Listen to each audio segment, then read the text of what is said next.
Well, welcome to Storytime with Uncle Levi, everybody. I'm Uncle Levi. It's good to see you all. Joining us as we finish up here in The Lion, the Witch, and the Wardrobe, chapter 17. We're at the final chapter, and we have Koala with us. As you all know, Koala doesn't say very much. And I guess Robbie wants to join us as well. Robbie, you could have asked. But that's okay. That's fine. Okay, Robbie was really excited. Robbie wanted to join Koala.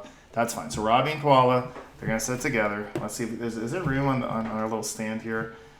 How are we gonna do this? Let's see if they're gonna fight together. We're not gonna go on and on. Let's just see here. Okay, Koala is gonna kind of hide behind. There we go. That looks like Robbie's got koala ears. That's pretty awesome. All right. So Robbie the Blobfish is going to join us. So they wanted to hear the last chapter of The Lion, the Witch, and the Wardrobe here in chapter 17.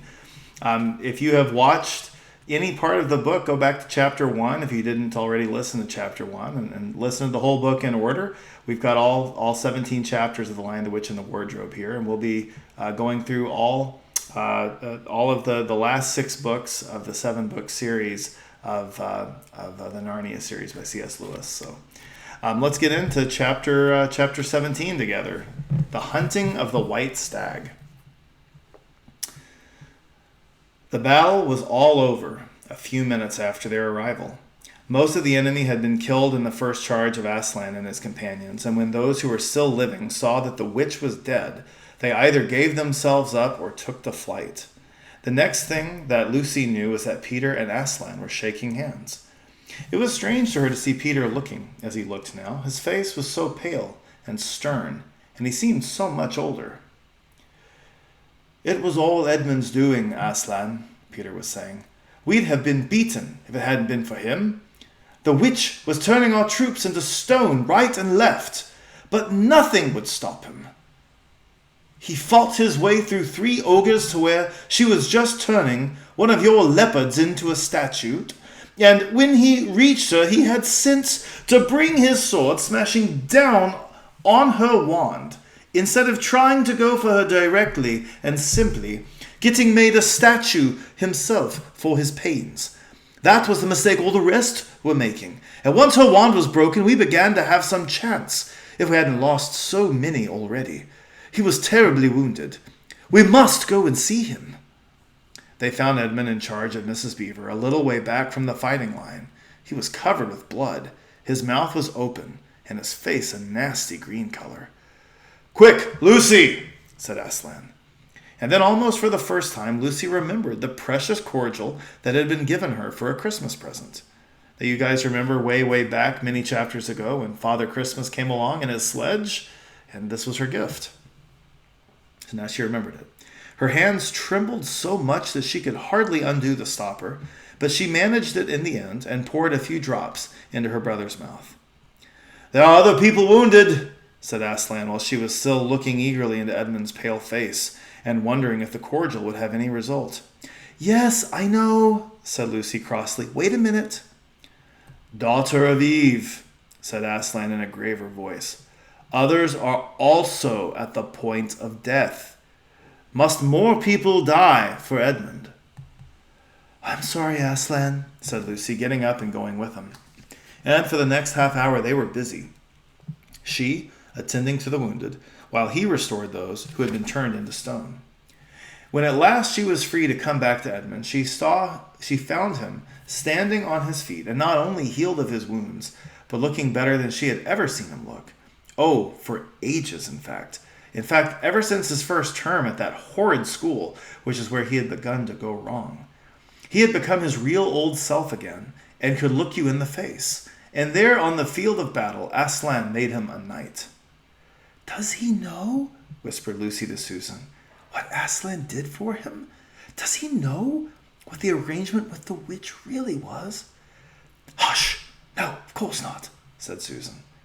"Oughtn't he to be told?" said Lucy. "Oh, surely not," said Susan. "It would be too awful for him. Think how you'd feel if you were he." "All the same, I think he ought to know," said Lucy, but at that moment they were interrupted. That night they slept where they were. How Aslan provided food for them all, I don't know. But somehow or other they found themselves all sitting down on the grass to a fine high tea at about 8 o'clock. Now, if you have never been to a high tea, you should ask your mom or your dad. Maybe you can find a video of it online, or if you live in a city that has a tea house, you can go with ask your mom or your dad or whoever is you're taking care of you and that you live with. See if you can go to a high tea sometime. There's fun little things to do there. It's a very, very English thing to do. So if you're in America watching this, you haven't had a high tea before, go ask for a high tea someday. It's a very, very fancy thing to do. Very fancy. All right, it's continuing on here. I got very excited talking about high tea. Next day, they began marching eastward down the side of the great river. And the next day after that, at about tea time, they actually reached the mouth. The castle of Cair Paravel on its little hill towered up above them. Before them were the sands, with rocks and little pools of salt water and seaweed and the smell of the sea and long miles of bluish-green waves breaking forever and ever on the beach. And oh, the cry of the seagulls. Have you heard it? Can you remember? Let's see what it all looked like here. Now, this, if you might be thinking, because it's been a while, you might be thinking that looks a bit like the White Witch's old castle. But remember, this is, hers looked kind of different, a little more dreary, had a big wall. This is the castle we finally been hearing about of Cair Paravel. This is the castle where there was a prophecy early on that there would be 2 kings and 2 queens to sit in the 4 thrones at Cair Paravel. That the prophecy that we heard about earlier in the book. Do you remember if it was Mr. Tumnus or Mr. Beaver who talked about it? Pretty sure it's Mr. Tumnus. All right, let's continue on. That evening after tea, the 4 children all managed to get down to the beach again and get their shoes and stockings off and feel the sand between their toes. Robbie, do you like the sand when you're out swimming in the ocean? Oh, Robbie says he likes the sand. Good. But the next day was more solemn. For then in the great hall of Cair Paravel, that wonderful hall with the ivory roof and the west wall hung with peacock's feathers, and the eastern door which looks towards the sea, in the presence of all their friends and to the sound of trumpets, Aslan solemnly crowned them and led them to the 4 thrones amid deafening shouts of, "Long live King Peter! Long live Queen Susan! Long live King Edmund! Long live Queen Lucy!" Once a king or queen in Narnia, always a king or queen. Bear it well, sons of Adam. Bear it well, daughters of Eve, said Aslan. And through the eastern door, which was wide open, came the voices of the mermen and the mermaids, swimming close to the shore and singing in honor of their new kings and queens. So the children sat on their thrones and scepters and were put into their hands, and they gave rewards and honors to all their friends, to Tumnus the fawn, and to the beavers, and giant Rumblebuffin, to the leopards and the good centaurs and the good dwarfs, and to the lion. Not Aslan, but the other lion. And that night there was a great feast in Cair Paravel, and revelry and dancing, and gold flashed and wine flowed, and answering to the music inside, but stranger, sweeter, and more piercing came the music of the sea people. But amid all these rejoicings, Aslan himself quietly slipped away. And when the kings and queens noticed that he wasn't there, they said nothing about it. For Mr. Beaver had warned them. "He'll be coming and going," he had said. "One day you'll see him, another you won't. He doesn't like being tied down, and of course he has other countries to attend to. It's quite all right. He'll often drop in, only you mustn't press him. He's wild, you know, not like a tame lion." And now, as you see, the story is nearly, but not quite, at the end. These 2 kings and 2 queens governed Narnia well, and long and happy was their reign. At first, much of their time was spent in seeking out the remnants of the White Witch's army and destroying them.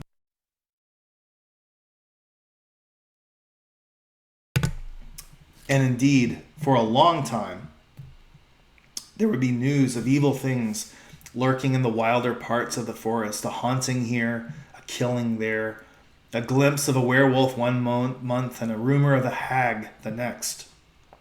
But in the end, all that foul brood was stamped out, and they made good laws and kept the peace and saved good trees from being unnecessarily cut down, and liberated young dwarfs and young satyrs from being sent to school, and generally stopped busybodies and interferers, and encouraged ordinary people who wanted to live and let live. And they drove back the fierce giants, quite a different sort from giant Rumblebuffin, on the north of Narnia, when these ventured across the frontier.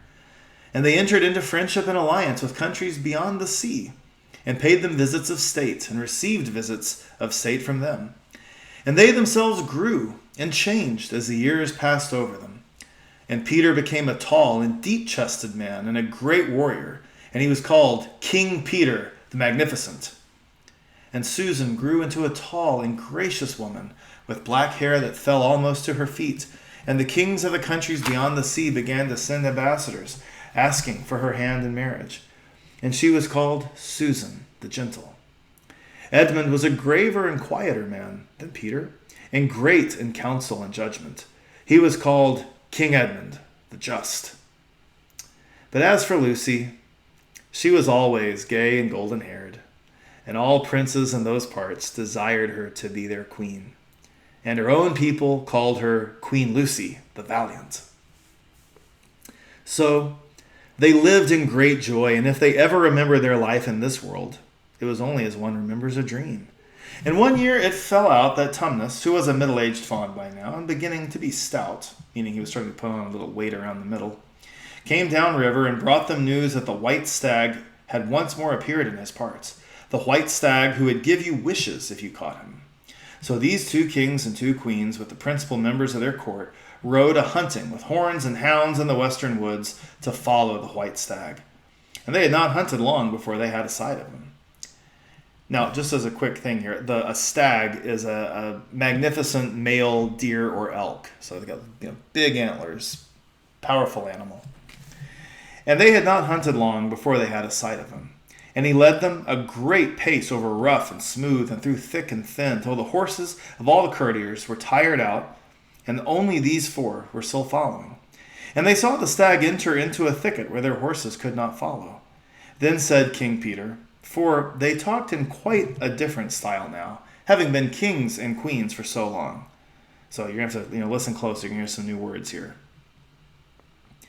Fair consorts, let us now alight from our horses, and follow this beast into the thicket, for in all my days I never hunted a nobler quarry.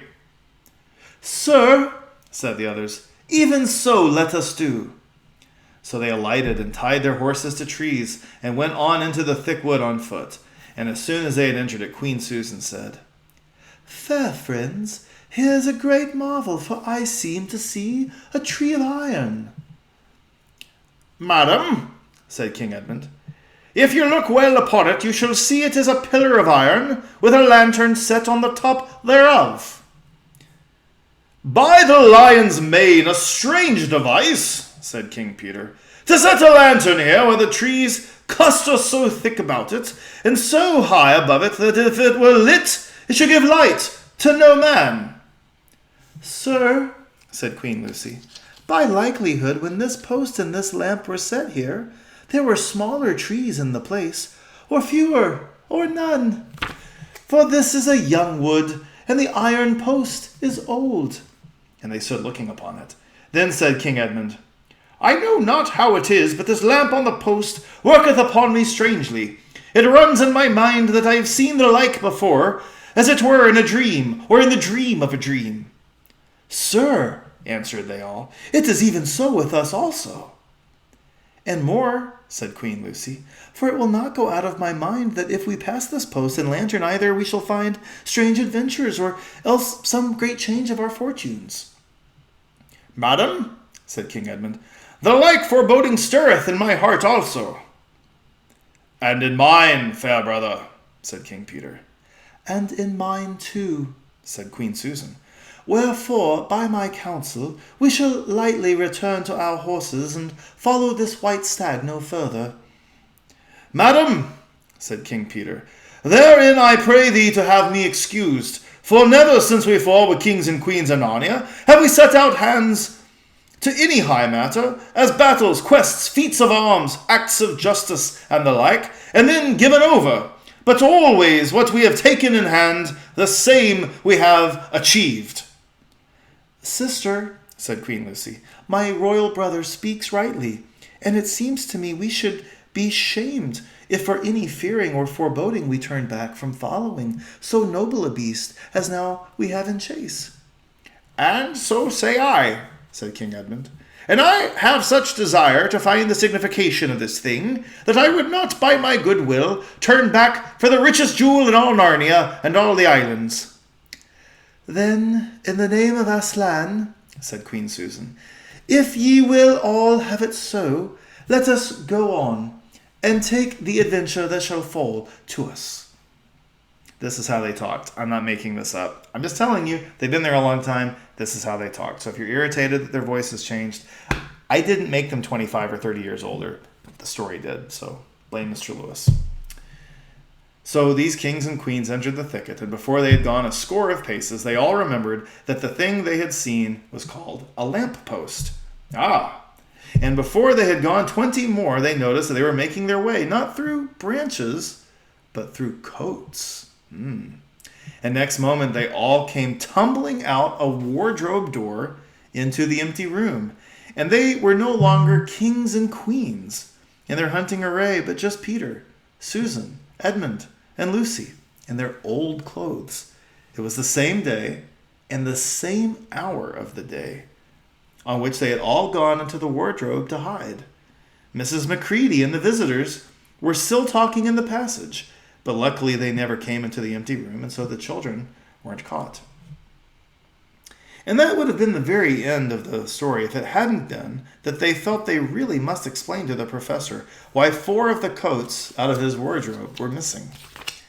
And the professor, who was a very remarkable man, didn't tell them not to be silly or not to tell lies, but believed the whole story. "No," he said, "I don't think it will be any good trying to go back through the wardrobe door to get those coats. You won't get into Narnia again by that route. Nor would the coats be much use by now if you did. Eh? What's that? Ha! Yes, of course, you'll get back to Narnia again someday.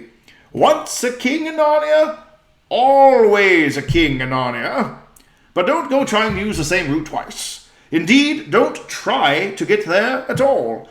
It'll happen when you're not looking for it. And don't talk too much about it, even amongst yourselves. And don't mention it to anyone unless you find that they've had adventures of the same sort themselves." What's that? How do you know? You'll know, all right. Odd things, they say. Even their looks will let the secret out. Keep your eyes open. Bless me. What do they teach them at these schools? And that is the very end of the adventure of the wardrobe. But if the professor was right, and he was right, it was only the beginning of the adventures of Narnia. We're at the end of the book. Here's a picture again here as you're looking far, far away at the kingdom of Narnia. It's the back of the book. We finished all 17 chapters, y'all. We did it. We did all 17 chapters of The Lion, the Witch, and the Wardrobe. So there will be a new book. You'll have to join us soon. The new book coming up. It's going to be great. It's called The Horse and His Boy. I love The Horse and His Boy. Great book. Great story. It's a lot longer than The Lion, the Witch, and the Wardrobe. Introduce a bunch of new characters, new voices we'll have to get used to. Maybe we'll get a new Stuffy or two. I don't know. I don't mean anything bad by it. I just, they want to see variety from time to time, right? Would you like to see some more Stuffies? Honestly, you can speak freely. Speak your mind. Would you like to see more Stuffies? Okay, we might have one or two rattling around here that we haven't seen before. All right. Well, so alongside Ramu, he was hiding here the whole time, and Koala, There's Koala. And Robbie the Blobfish, and Bobby, who's not here today, and David Lee Sloth, who's already gone to bed for the night. We all thank you for joining us here. Thanks for joining Storytime with Uncle Levi, and we'll continue on with The Horse and His Boy, the chapter 1, next time you see us. Have a great night.